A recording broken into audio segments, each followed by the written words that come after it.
Hi! In front of me is TCL Tab 10s, and today I would like to show you how you can change theme of this tablet. First of all, you need to access devices settings. Now scroll down and click on home screen and lock screen. Following that, you need to select themes section over here and tap on apply under the best one for you. I will go with square style. After that, select apply in this pop-up and wait.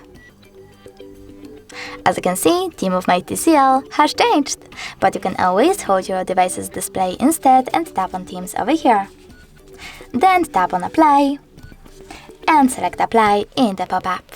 Thanks so much for watching. If you enjoyed this video, don't forget to leave a like, comment and subscribe. Bye!